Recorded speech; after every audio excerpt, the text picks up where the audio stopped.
दोस्तों, filing for love के पिछले एपिसोड के एंड में हमने देखा था कि कहानी एक बहुत ही इंटेंस किसिंग सीन पर रुकी थी। अब एपिसोड 5 की शुरुआत वहीं से होती है। क्या आपने कभी महसूस किया है कि दिल के अंदर की हलचल किसी जहर से भी ज्यादा खतरनाक हो सकती है? आज की कहानी कुछ ऐसे ही जज्बातों के बीच बुनी गई है, जहां एक तरफ खामोशी का शोर है और दूसरी तरफ वो सवाल जिनका जवाब शायद खुद तकदीर के पास भी नहीं है। कहानी की शुरुआत एक भारी सन्नाटे के साथ होती है। रीना को जब पता चलता है कि मिस झू का दिल बुरी तरह जल रहा है तो वो घबरा जाती है। मिस झू कुछ ऐसा पीने की जिद कर रही है जो उनकी जान ले सकता है। रीना उन्हें चेतावनी देती है कि अगर उन्होंने ये सब पिया तो वो मर जाएंगी, पर मिस झू का जवाब रोंगटे खड़े कर देने वाला है। वो कहती है कि वो इसकी कीमत चुकाने के लिए पूरी तरह तैयार हैं। जब रीना उनसे पूछती है कि आखिर हुआ क्या है, तो मिस झू सिर्फ इतना कह पाती है कि उन्हें खुद नहीं पता कि उनके साथ क्या हो रहा है। ठीक इसी वक्त कहानी का मंजर बदलता है और हम देखते हैं जुन को। जुन काफी देर से बाथरूम में शावर के नीचे खड़ा है। गिरते हुए पानी के बीच उसके दिमाग में वही किसिंग सीन बार बार घूम रहा है, जैसे वो उस पल को यादों से मिटा ही नहीं पा रहा। बाहर खड़ी मिस पाक हैरान और परेशान होकर दरवाजा खटखटाती है। वो पूछती है, जुन तुम बाथरूम में इतना वक्त क्यों बिता रहे हो? आज आखिर तुम्हें हुआ क्या है? जुन बिना एक शब्द बोले खामोशी के साथ बाथरूम से बाहर निकलता है और सीधा फ्रिज के पास चला जाता है। मिस पाक उसके पास आती है, उसे एक बियर देती है और उसका चेहरा देखकर ठहर जाती है। वो पूछती है, जुन तुम इतने फ्लश चेहरा लाल क्यों हो? क्या तुम्हारी तबीयत ठीक नहीं है? क्या तुम्हें बुखार है? वो उसे छूकर देखती है और महसूस करती है कि उसे बुखार नहीं है। वो बात को हल्का करने के लिए मजाक में कहती है, मुझे तुम्हारे साथ फ्लर्ट नहीं करना चाहिए, कहीं तुम मेरे प्यार में न पड़ जाओ। पर जुन के मन में कुछ और ही चल रहा है। वो मिस पाक की आंखों में देखकर एक ऐसा गहरा सवाल पूछता है जो सबको सोच में डाल देता है। जुन कहता है, क्या वाकई ऐसा मुमकिन है? क्या कोई सच में किसी ऐसे इंसान के प्यार में पड़ सकता है जिसे वो सिर्फ थोड़े ही समय से जानता हो? अब वो अपनी बात पूरी करते हुए कहता है, क्या आप वाकई किसी ऐसे शख्स के प्यार में पड़ सकते हैं जिसे आप सिर्फ थोड़े ही समय से जानते हो? जैसे आप पर अचानक बिजली गिर गई हो। मिस पाक उसकी आंखों में देखते हुए हैरानी से पूछती है, जुन क्या तुम वाकई मेरे प्यार में पड़ गए हो? जुन थोड़ा रुकता है और फिर कहता है, ये सिर्फ तभी मुमकिन है अगर वाकई मुझ पर बिजली गिरी हो। उसकी बातों में एक अजीब सा खिंचाव है। इस पर मिस पाक उसे समझाते हुए कहती है कि हाँ, ये बिल्कुल मुमकिन है। वो कहती है कि कभी कभी हमें किसी इंसान को एक बिल्कुल नई रोशनी में देखने की वजह मिल जाती है, या फिर शायद आप उनके लिए पहले ही दिल हार चुके होते हैं, बस आपको पता नहीं होता।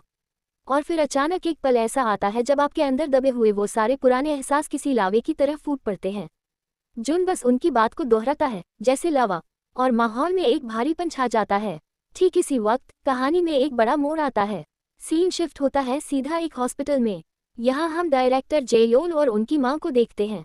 माहौल काफी संजीदा है। डायरेक्टर जेयोल अपनी मां को समझाते हुए कह रहे हैं, यहाँ के लोग आपको परेशान नहीं कर रहे हैं मां, वो बस आपकी मदद करना चाहते हैं। ऐसा लगता है कि हॉस्पिटल के इस कमरे में कोई बड़ा राज छिपा है या कोई पुरानी तकलीफ है जिसे जेयोल सुझाने की कोशिश कर रहे हैं। कहानी के इस सीन में झोल अपनी मां को लेकर बहुत फिक्रमंद है।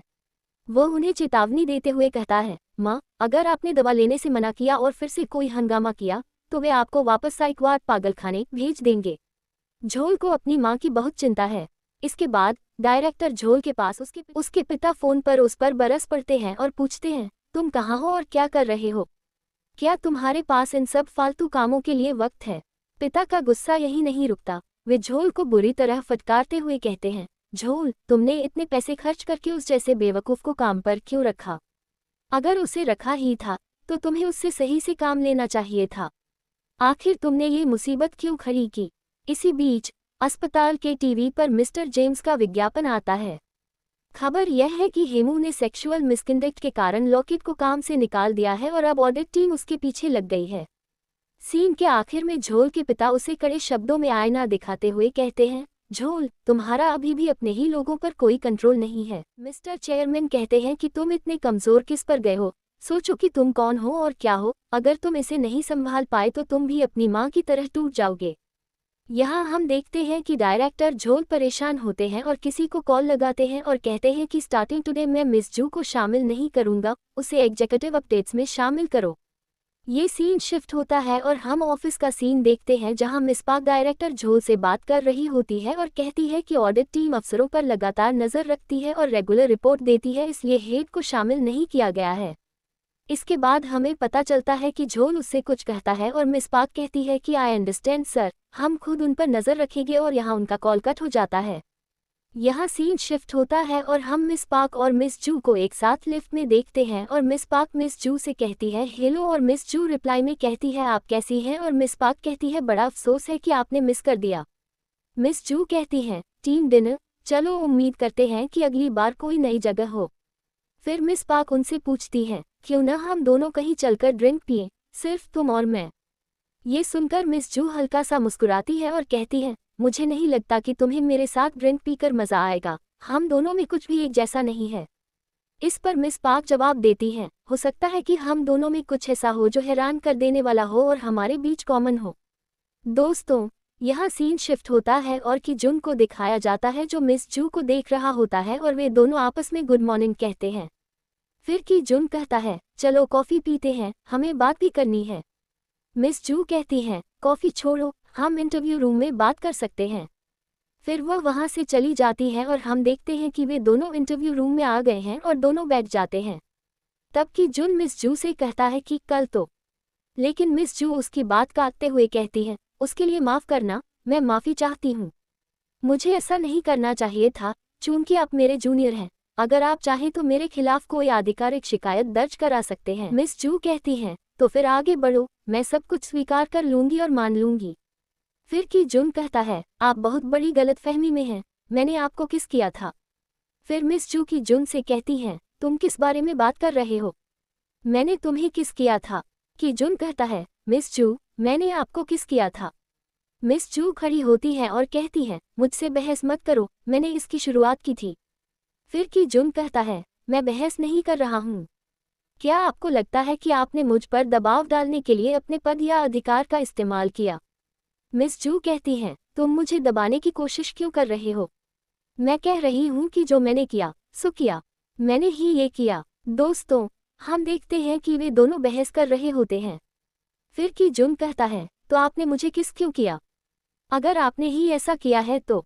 फिर मिस जू कहती है कि मैं तो बस आपके नशे में थी, तुम सच में एक ग्रेट आर्टिस्ट हो और तुम्हारा काम बहुत ही ब्यूटीफुल था, और वो जो बैकग्राउंड में शांत म्यूजिक बज रहा था उसका तो कहना ही क्या। उस मोमेंट और वहाँ के एटमॉस्फेयर में कुछ तो बात थी, वो एकदम नशीला था।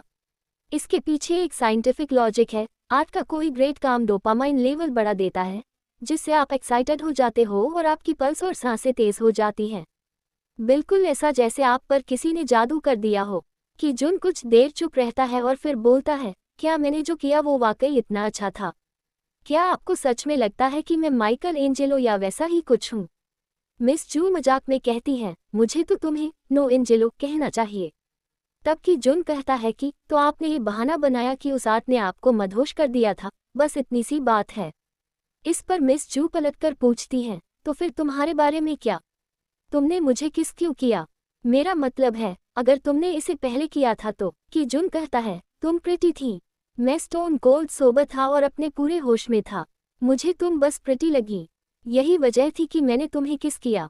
मिस जू कुछ नहीं बोलती है कुछ टाइम तक, फिर कहती है कि मैं हमेशा से ही प्रिटी रही हूँ, कोई भी ऐसा ही कहेगा, मेरे फेशियल फीचर्स अच्छे हैं और वे सही जगह पर हैं, मेरा फेस ऑब्जेक्टिवली प्रिटी है।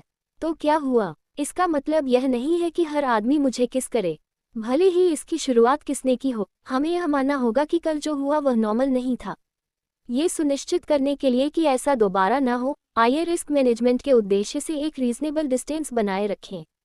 हमें अपने काम और प्राइवेट लाइफ को अलग रखना चाहिए, बाय।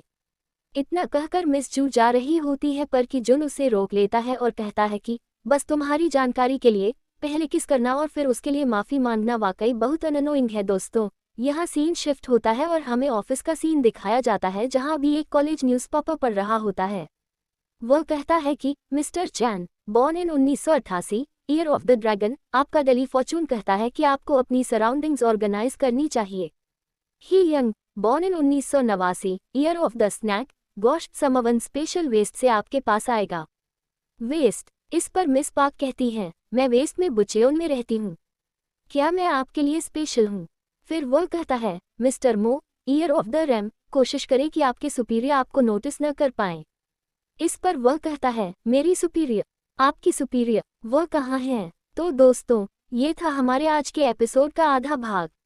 अब अगले भाग में देखना होगा कि ये स्पेशल इंसान कौन है और सुपीरियर के आने से क्या नया धमाका होता है। तब तक के लिए बने रहिए।